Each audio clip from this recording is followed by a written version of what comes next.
So if you, first of all, thank you for coming on a hot day. If you came last month, we told you what we were doing. We're going to update you with what we found out, and some of the savings, some of the reductions in budgets and things. And then actually next month, I think August 23rd is the date. I'll have it on the last slide. We're certainly going to turn this over to PFM. So it's the actual one of the companies that's developing the plan for us, and I'll explain who they are in a few minutes. And then September, October, the date is November 3rd. We certainly are going to be at least 2 weeks in front of that date. So the idea is that we wanted to get that earlier, and probably the end of October we'll have some type of a draft that we can present to everyone in the state, so no one's seeing this for the first time. But certainly whatever you see today is public knowledge, and by tomorrow morning this will be on the city website. If you prefer to have it sent to an email address, just let us know. If you don't know, Councilman Khalil Shabazz, he's with us on the program, and why don't we get started? So the first slide is the same, just is letting everybody know that what happens is we have to develop a 5-year plan that shows a balanced budget. We have to make up the $100 million deficit we have this year, not have any deficits in the future years. And so we have to talk about specific actions, and so the next slide will show us what the group of people that we're going to be talking to. And I'll leave this on for a while, and it certainly, if it's hard to read, it is hard to read? Yeah. So, okay, so we'll go through this. So these are the stakeholders, which means that there are 3 companies that are working on advising us on the budget, on developing the plan for the city for recovery, and then our bond counsel.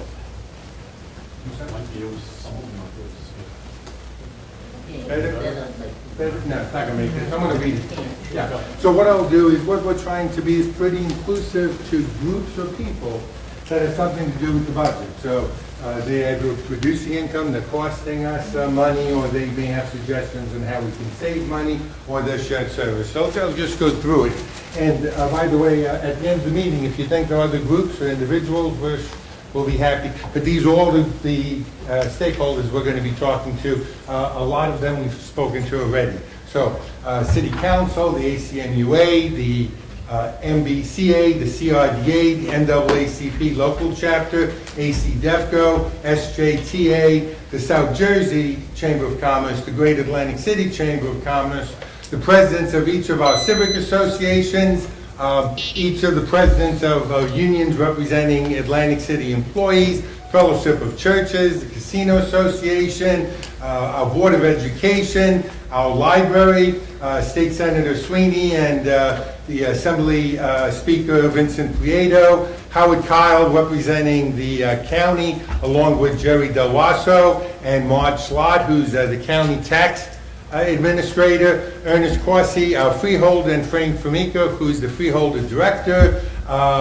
Donna Donaldson, who's the manager over at the Walk at Tangiers, Bart Gladstein, Glenn Straub, and we have, it says multicultural associations, but that's a group of people that are representing different cultural groups. So that would be Pakistani groups, Vietnamese, the Spanish Community Center, several Bangladesh groups there as well. So that's the stakeholders that we're talking to. If you think we've missed a group there that's part of this plan that can help us, just let me know. So first of all, let's talk about the bridge loan. We don't have it. The bridge loan was part of the original bill that the state needs to provide to us. Initially, they said that they couldn't do it because the budget year doesn't begin to July 1st. There was no agreement on what the loan would look like, although the last time we took a loan out, which was 2 years ago, we went up to Trenton one day, we talked to the treasurer. By the time we came back the next day, there was a 1-page loan agreement. We signed it, and probably about 8 hours later, the $40 million was deposited into the city checking account. Actually, we didn't have any collateral back then. We just the state made the loan, we said that we would go out and finish the bond as it got renewed and pay them back. So this time, not quite the same thing. We are in discussions with the state for the last week. That's all it is. Last week, we got the first draft of an agreement. We didn't find it acceptable. We sent back an agreement. I can tell you, as of yesterday, it looks like we're very close to having an agreement. We had a payment that was due to the school. The state knew we were going to run out of money on June 5th, other than funds that we had in a capital account or in a account for people that are retiring. And we were able to use that with the state guaranteeing it for the school payment, which was due, the last school payment on the 15th of the month, $8.5 million. The state automatically issued a check directly to the school board on our behalf, and we're in the same boat today. Tomorrow, the state will either issue a check to the city of Atlantic City or make a deposit directly for payroll on Friday, and then for the bond payment of $3.5 million on Monday.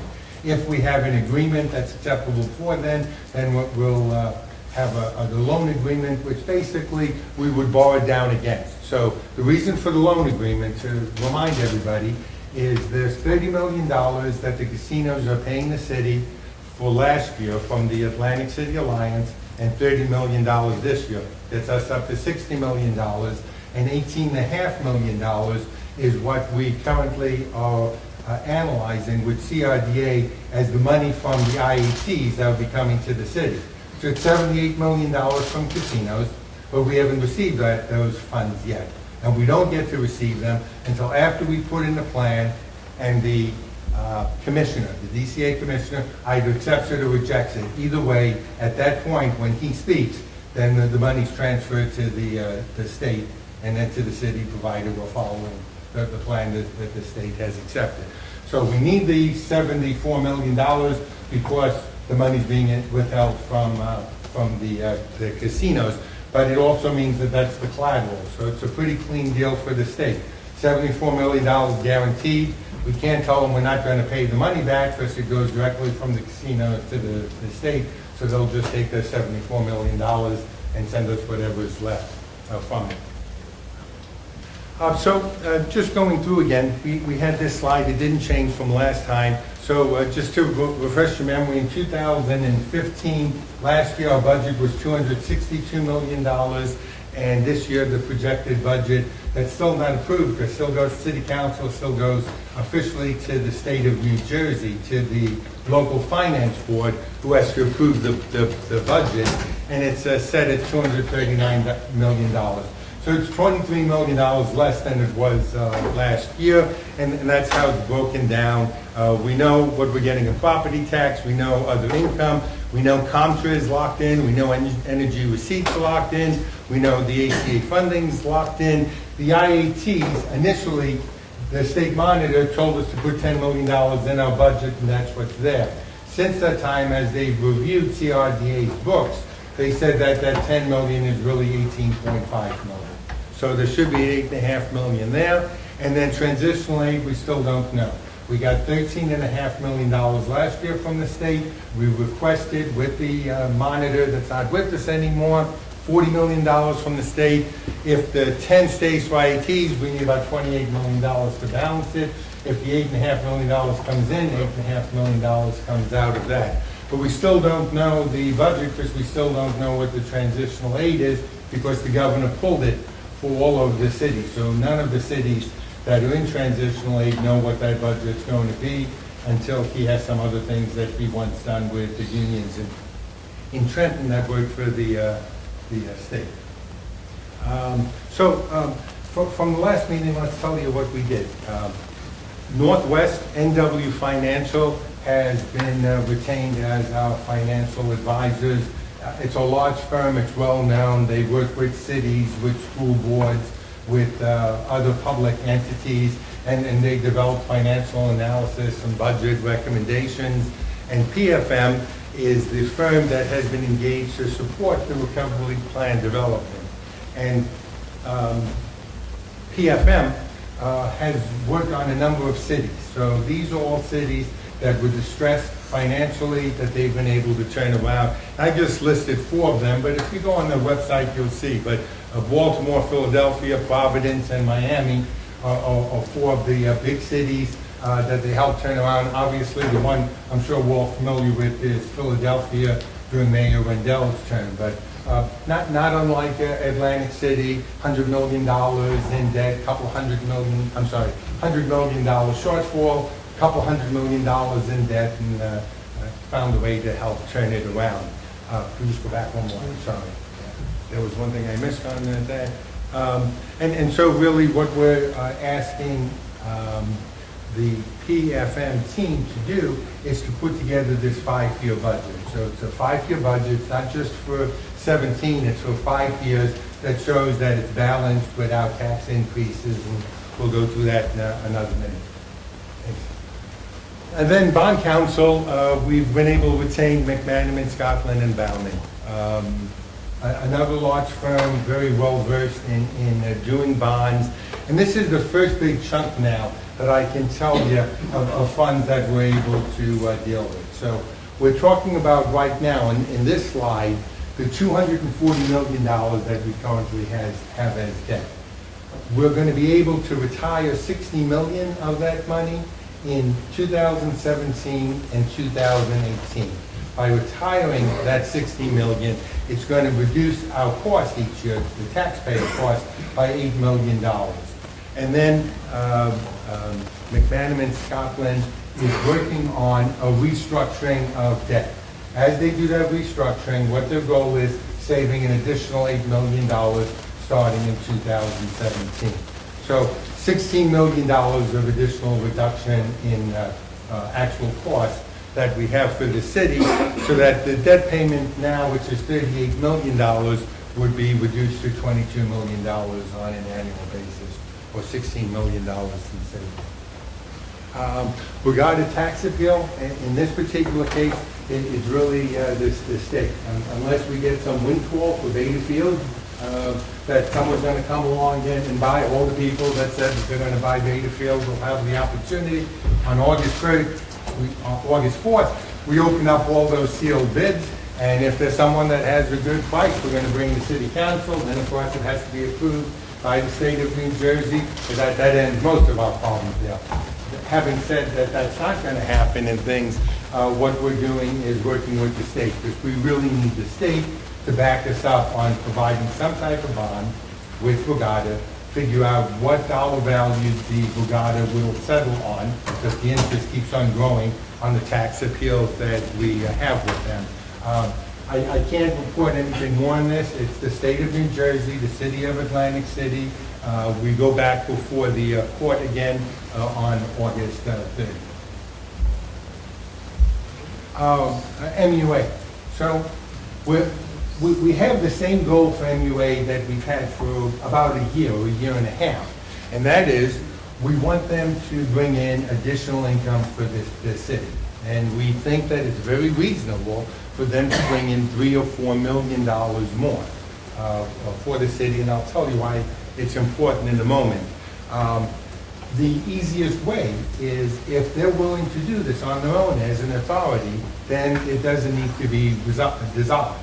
If it doesn't happen, then we have a couple of issues. One is the MUA has a request for proposal that they have not yet put out publicly that would call for a company to manage them and pay them $100 million, which would come to the city. So you get your $100 million to pay off debt that you're worried about taxes with, but we lose control of our water, and we lose control of our water bill. So that is the worst situation.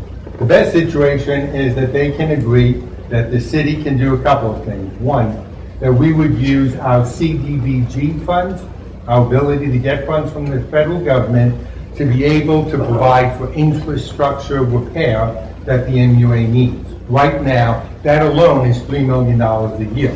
So that $3 million can come to the city, we can find the federal grants, and that doesn't change the bottom line or cause them to increase the fees. But what we want them to do is to increase fees commercially and to increase fees outside of Atlantic City and to lock in the fees that are currently charged to residential customers, and then we want them to analyze their staffing compared to all the other water companies in the state of New Jersey. And as they have a number of people attribute out, retire, leave, not to replace those executive positions. Now, since we talked about this a year ago, they've done just that. So as people that have attritioned out, that have left, that have retired, they have not replaced them yet. We are meeting with their board at the next board meeting in August, and actually our business administrator, myself, and the director of MUA is meeting on Monday to talk about this scenario. This money is important, this $3 or $4 million, $5 million more to the city, because that, along with $1.8 million that's in the budget now, provides the $5 or $6 million that can be used against debt that we know is coming, but we haven't taken care of. What debt is that? We owe $40 million to the state for health and pension payments that have to be paid off over a number of years from last year, and I know that we have the Borgata debt. So that's why this is critical. It would provide the cash to pay for a bond so we don't have to have a tax increase. Now, as we know, the big cost in any city is public safety. It's police and it's fire. A couple of reasons is they're better paid than other employees in the city, but the real reason is they work 164 hours a week. So whereas any other department that we talk about puts in a 40-hour week, you need police and fire on 7 days a week, 24 hours a day.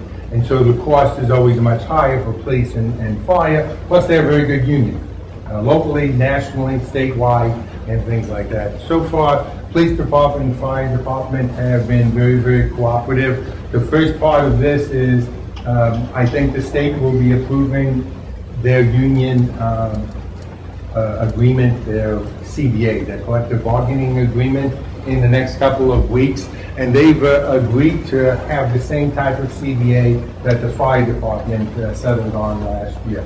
So it reduces starting salary, does away with longevity, it does away with education benefits, it changes how many hours that an officer has to work before it would become overtime, and it changes the percentage that they would get as they move up in the ranks. We're talking about 2 or 3 years ago, that alone for the police department is worth about $9 million a year. So it's an important factor as we're looking at cutting the budgets. We've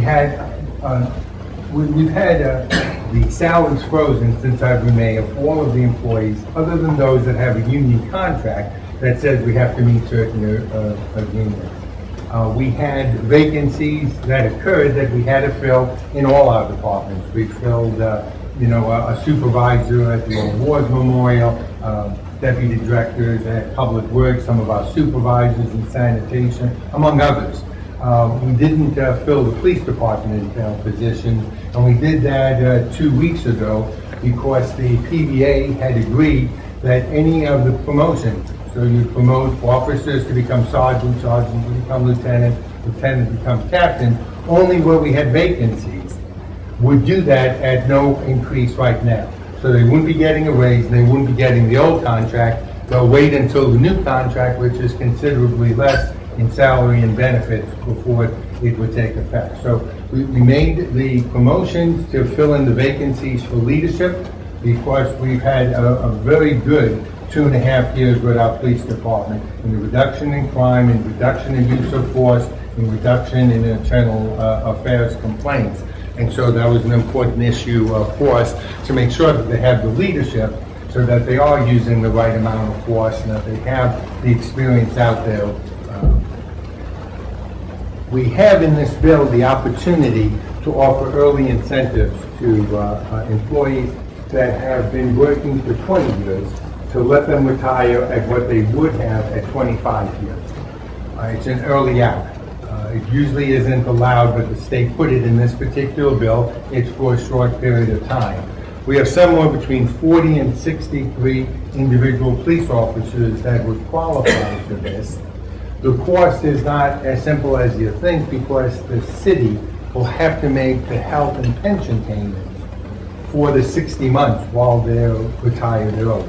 So although the money up front is very good, you're going to retire a police officer at about $110,000. You're going to bring in a new officer at $45,000. So you have $65,000 times the number of people that are retired, but probably about $20,000 that will be used to offset that health and pension payment that we have to make to the state of New Jersey. Still good. We looked at the first numbers over the last couple of days.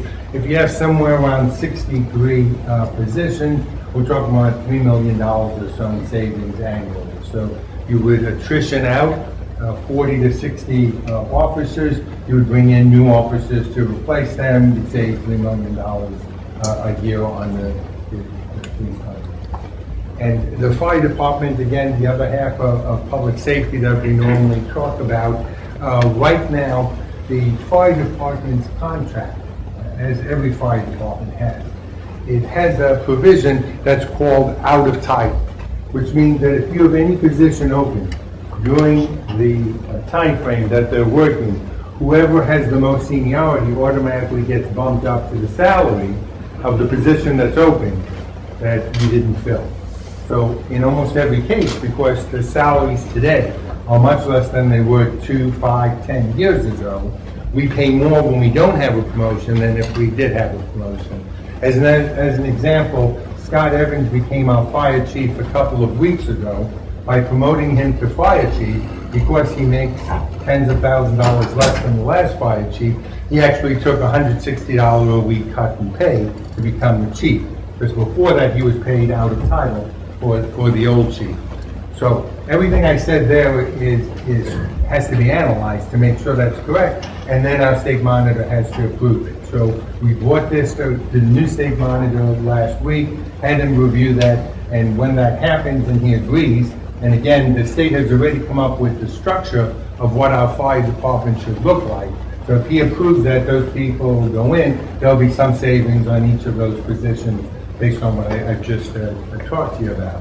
Now, you should remember that it's hard to find a whole lot of savings above that in our fire department because last year we have 85 firefighters completely funded, from uniforms to health benefits to workman's comp, by a federal grant. It's called SAFER grant. So 85 firefighters we don't pay for of the 225 that we have. If we make any cuts to the existing firefighters, we would lose the $11 million they pay for these 85 firefighters. We've had this renewed now a third time. It's a 2-year grant. So it's been renewed 3 times. The most that it's been renewed so far is Newark, and they've had it renewed 5 times. So they're on their 11th year. So Senator Booker and Menendez have been very supportive of the SAFER grant, and as long as they're there, you'll have those 85 firefighters. When that grant ends, we can't afford to have those 85 firefighters. So the SAFER grant's real important. And then we move down to the next one. Just like the police, we have 30 to 46 firefighters that could retire with 20 years by the end of this year and get a 25-year retirement benefit. We would have to pay the difference.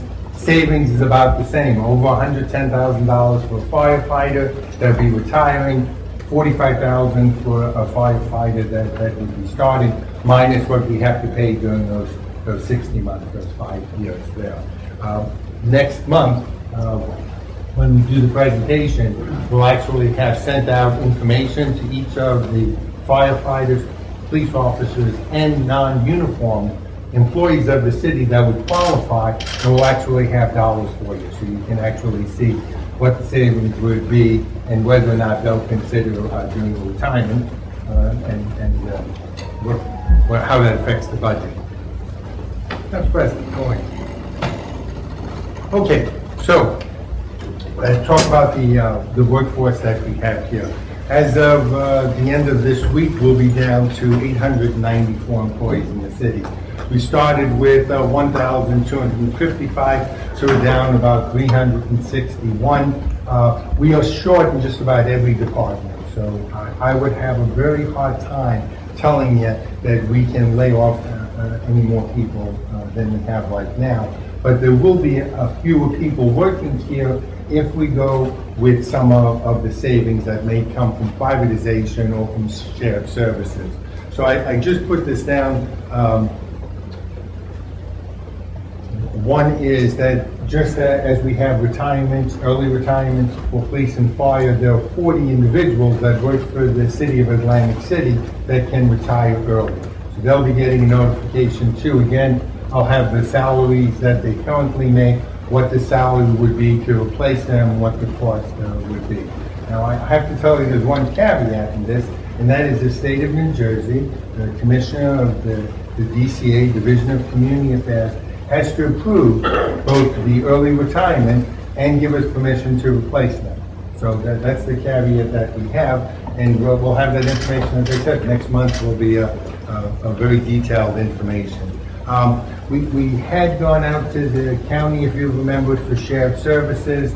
I'm going to tell you in a few minutes what that dollar came through, because they just got back to us at the end of last week, and Dale Fitz, our Director of Licensing Inspection, has reviewed it. But if we did that, the county would take up transportation of seniors, Meals on Wheels, and some of our health care services that we provide at Atlantic Care or other locations, and that would reduce this workforce by about 24 people.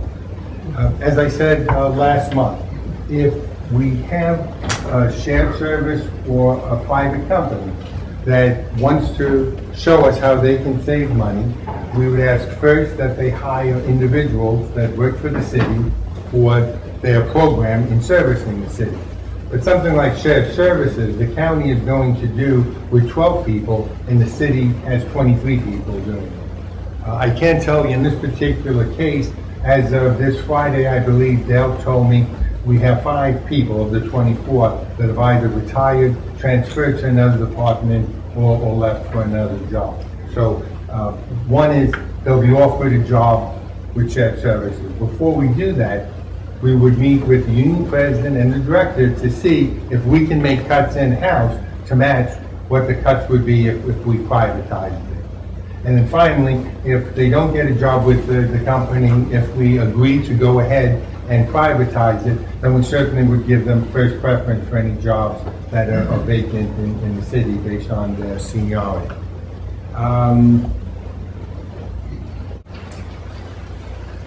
We spoke about, I'm sorry, I have the figure here and I'll have more detail in another slide.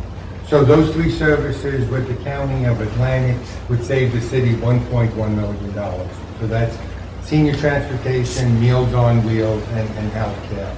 We reported that the city already switched over on July 1 to a different prescription plan, and that's saving $1.2 million.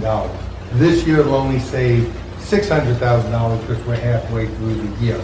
And then in open enrollment in October, we're working with the unions to ask them to go from what's called a 10 plan to a 15 plan with the state of New Jersey, and that'll save another $1.2 million on our budget. So we talked about how do we save money, and can the private sector provide those type of funding. The first one is Kelly Act, and in case you weren't here last month, I'll just explain briefly what it is. If you're an apartment house or a condo in Atlantic City, you can hire anybody you want to pick up your trash and recycling at whatever the price is, and the city has to pay. That's how it works currently now. What this would do is go out for bidding all of those services together. We would take the lowest cost bid, and that would determine what the price would be. And we would do the same thing for residential trash. We'll go out and see if a private hauler can actually beat the cost of Atlantic City picking up trash, and the same thing with the recycling of all trash, commercial and residential. And then, as they did with ACUA a few years ago, and as Gloucester County did, we'll see whether our staff can actually beat the price of what a subcontractor says that they can produce. And if they can, it'll stay in-house. If not, again, they'll be offered jobs. In this particular case, everyone that can pass the drug test will be offered a job with the new company, and those that do not wish to go to a new company will have first dibs at jobs here in in the city. So you can see all three of those are going out on July 28th, of this Friday. We went out for city payroll services, a request for proposal, and they're going to be back on August 9th. So again, next month we'll be able to tell you whether or not this is payroll services. So we do everything in-house now. This would be finding an ADP or someone like that to see if they can do the payroll services and do it less than what it costs here. Tow lots specs, they started working on them today. What we're really looking at is you would do away with all the tow trucks and all the staff associated with towing. You would put out a request for proposals, and you basically would find towing companies that are in the city that would rotate. So if 3 companies all bid saying they want to provide towing, you would have every third car picked up by one of the 3 services. They would pay the city a fee. So up front, what is that? What are we considering? Well, the savings would be obviously not having trucks and employees, and then we would receive $25 every time a car would be towed, and then they would bring them to our lot, so we would have a daily fee on the tow lot as well. There'd be some staff with that. We're talking about $350,000 or $400,000 is what the savings would be. In this particular case, we looked at this a year ago, and the 3 towing services that happened to be in Atlantic City had agreed to hire any drivers that we have currently with towing. The next one is our VA is putting out a request for proposal to see whether or not it makes sense to privatize our court services. So right now, we hire our own attorneys as public defenders and as prosecutors, and we're going out to see whether or not it makes sense to try to privatize those services with law firms that can provide those services. And again, we're just developing the specs for procurement. I don't think you'll see that for the August meeting, but you should see that for the September meeting. This slide didn't change, is what we showed last year.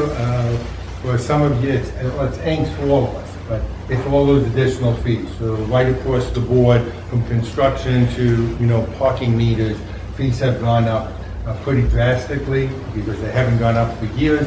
In most cases, they match what the other communities around us on the island is, Pleasantville, other shore towns. But you can see the difference just in the 2 years. It's about $780,000 of additional income for this year, and then starting next year, we're talking about $1.6 million in additional income from these fees.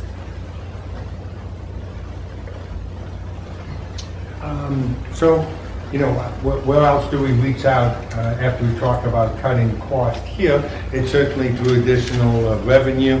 I mean, adding new properties to the tax roll is critical. That's why we had an auction of the lots along with the old volleyball courts on New Jersey Avenue and Garden Pier. All of that will get added to the tax rolls. Parking meters, you'll see, if you haven't seen them on your blocks, you should see them shortly. No one's getting tickets. If you look on your car, it says this is a courtesy ticket. Parking meters have been installed. You do have to pay for the parking meters, but we're giving you a notice and you consider this a courtesy. The last ticket is $51. And that'll happen until the end of the month, so another week. You'll get it, and then you're going to have to start paying. I believe City Council at the next meeting in August, first of all, if you have a residential parking pass, that will be good. So if you live on your block, you can put the parking meter in your car and not pay the parking meter. In August, I believe City Council will be introducing an ordinance specifically street by street so you can get a parking permit if you live on that street, so you can park at a parking meter only on your street, not in the rest of town. Okay. Everyone got that? Yeah, Visitor pass to it. I'm sorry? Visitor passes to it. Yeah, visitor passes, but not for parking. Will they go on every part of the Yeah. Well, away to the edge of Ventnor? So I don't think we're doing it down there because Stopping at Raleigh, yeah. yeah, we're stopping at Raleigh. Raleigh? Okay. Yeah. And fees are different, they're much lower on Arctic, Baltic, Atlantic, Avenue. They increase as you get to the beach blocks, and then the increase on weekends. The question with that parking meter, say, when we live on Sovereign Avenue, many times we can't find a parking space, we have to park on Montpelier, so we have to put money in the meter. That's a good point. You know, No. so, Yeah. but how do they know that? You're gonna have a parking permit that's gonna But give you you're more than saying- one street, so Okay. probably, you had a good Radius point. okay. Yeah, there is, Ellen and I, Dale, when is the next committee? Dale's listening to us now. When's the next committee meeting? I'm sorry. If you give him your email or phone number, he'll give you a call if you want to come. Okay. But Dale's listening now to a real good point. So probably just one block is enough, it's gonna have to be, It's like, there's 3 zones now, I think. So if it'll probably be you're in zoned. A, As long as the residents know where they can park. I know, we're trying to make it simple. I know. And we're trying to not to get beat out of the meters by non-residents. That's what we're trying to establish. Believe it or not, it's almost impossible to get a lease for the beach. And I'm not talking about alcohol or marijuana. I'm just talking about trying to sell iced tea, anything other than ice cream. Doesn't make a whole lot of sense. We just don't have that in the process, and that's what we're going to have available in the fall. So you're going to be able to peddle iced tea or soda or water on the beach, refrigerated melon, like you do when you visit other beaches. And of course, there'll be additional income for that. And then like most of the other towns on the Jersey Shore, we'll have permits for 4-wheel drive vehicles on beaches in the off-season. So you're talking about, end of October to April, allowing 4-wheel drive vehicles like they do in Ocean City or Brigantine or other places. Here's when I said it was $1.1 million in shared services. That's what the savings are. So that's senior transportation, $259,000, Meals on Wheels, $450,000. This is annual. And health-related issues, $436,000. So it's $1.1 million. That's if we go through with the shared services from the county. The second part of that is I met about 6 months, maybe a year ago, with the mayors of the other communities on Absecon Island and Brigantine and Pleasantville. And the idea back then was whether or not we can consolidate our fire departments and our communications. And at the time, every other community had just bought new computerized equipment, so they were not interested in dispatch. None of us were interested in joining the county system at the time. So we talked about whether or not by having one fire chief and just a couple of battalion chiefs, we could do it, but the other towns are not going with tax increases right now. So they had no interest because they knew they wouldn't be elected mayor if they got rid of the fire chief. I get all that. But in a few years, they'll be in the same boat and I think we'll be talking. What did happen though, is they said that they thought that there would be savings among all our towns if Atlantic City took a lead role in things like mercantile inspections, some of the equipment that Public Works has that we don't use every day or every week. For instance, to clean out sewers that we could do for other cities. So we have a meeting on Tuesday, August 2nd, next Tuesday. All of the mayors are meeting with our business administrators, and we're going to just look at all those services. What's going to happen at the meeting? We're going to look at the different prices. If Atlantic City can make money and these other communities can save money, we're going to do it and vice versa. Again, in August, we're not taking any action, but I'll report back on the findings then. Lighting, we spoke out before, just a little more work. The gentleman's name is Jim Watella. He's been with the city, I don't know how long, certainly as long as I've been mayor. He writes grants, he does a very, very good job, probably in the $100 million range that he saved since I've been mayor. So he finds money well for us.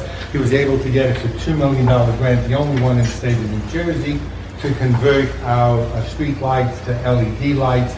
The total cost to do the 8,500 Atlantic City Electric, which is along the residential neighborhoods, is just about $7 million. So Atlantic Electric would loan us $5 million, and they would take the money back from the money that we saved because you reduce by 60% the actual cost of the power that you need to have if you're interested in what they look like, on the boardwalk you'll see that they're most of the areas in the casino zone now switch over to LED, and streets along Florida, Georgia, and Texas have switched to LED. So you can see the difference. It's a brighter, whiter light, and again, it's 60% less cost. So our bill last year was $2 million just for electricity for the light. So you can see that we're not going to save $1.2 million, but we're going to be saving several $100,000. And as we pay back the loan, then you'll get back to about $1.2 million in savings on electricity just on the street lights.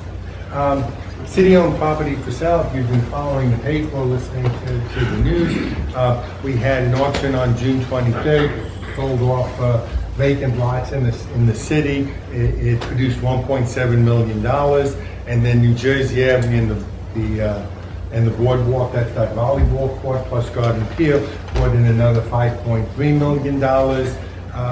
So right now, that $7 million is what we have, and you'll see it in the last slide as we summarize what's going on.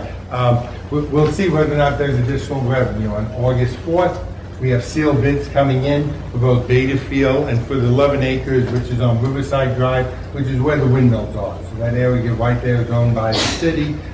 There seems to be a lot of interest in Riverside Drive. We'll see. There's a couple of people talking about Beta Field. We'll see if they come up with the monies. And again, if neither one is a done deal, they would come in, we'd open the bids. If we think they're decent, we'll send them to City Council. City Council, we need 5 votes in order to accept any of these sales. And then, of course, CRDA, I want to tell you that we're going to have a response back to the editorial piece, the op-ed that they put in, because we don't think it was quite accurate. And we'll show you where the $51 million worth of property that CRDA owns, and just clear up, that's all. They made some statements, and we'll just provide. So they talked about all the land that CRDA owned, and how lucky we are, because we have a college being built, and South Jersey Gas corporate office being built, and a parking garage being built, and garage being built. But they failed to tell you that they didn't own any of that land. So it wasn't CRDA land, it was some else's land. They did provide funding for those projects for economic development. But the point is pretty simple. They have a plan for the Southeast Inlet. They're trying to find a developer. Times are tough until the economy kicks. No one's going to be doing anything there, but at some point it's going to be hot. We're talking about from Greville all the way back up to the inlet. The boardwalk is, if you live up that area, you'll see when you go to the beach, there is no boardwalk. You walk through, and every day you'll see fewer concrete pilings. So the boardwalk's completely gone from Rhode Island all the way up, but the construction is going on better there than it is in the inlet. So that'll be done for next summer, but that's the area there. And all we're saying is, you have a lot of property outside of the Southeast Inlet. You said that you want to develop it, we want you to develop too, but if you can't develop, sell it, so that people are paying taxes on it. So this is just at a glance. This is kind of summary of what we said. So we auctioned off properties. $7 million is what the city oversees this year in 2016, but it's one shot. So yes, the properties come on board for taxes, but it's a one-shot deal. You're not going to see the $7 million again. The increased revenue, the $1.6 million, that's from all those fees that went up. And the ACMUA, it's to be determined. So let's see what we're talking about. But we are talking about $3 to $5 million or something. That range is $6 million. After they review, we review what they're doing. And that does not include the solar panel field for Duck Island. So Duck Island, we talked about, is the land that's not buildable as you leave the city. But we're doing, through Jim Rotella, a request right now, putting solar panels there, selling that, putting that energy directly into the Atlantic City electric plant that's there. So we would sell the electricity directly to the city. We'll let you know what kind of dollars we're talking about there. And then the next one would be actual reduction. So if we go with the county on those shared services, you'd save $1.1 million a year. The health plan will save $1.2 million. The pension plan is saving $1.2 million. The early retirement for police, fire, and civil service. So it's not in front of me, but Remember, 40 to 63 was the number of police officers, 25 to 40 is the number of fighters, and about 40 everywhere else. So you take the total number there, and we're gonna see what it is. But it could be somewhere between 4 and maybe 6.5 or $7 million. This is the early retirement part. And that would be annually, because the people coming in are making less every year than the people that they're replacing. And then the last one is the debt we talked about. So $8 million of debt that we're not paying, these are debt payments, for next year by retiring some of the debt and then restructuring the other debt for another $8 million, but it's $16 million. So this year's budget at $239 million is $23 million than last year's budget. And if you look over here without taking into account the early retirement, we'll probably add another $23, $25 million as of today. So that's what the three companies are doing that we hired, and that's what our staff is doing through bidding and RFP. If we have not addressed your issues, we're going to open up for questions like we did last month, and we'll do every month. But some of your suggestions was to put out some of these to bid or to RFQ them to find out what kind of savings would be, and I hope we were able to address all of them.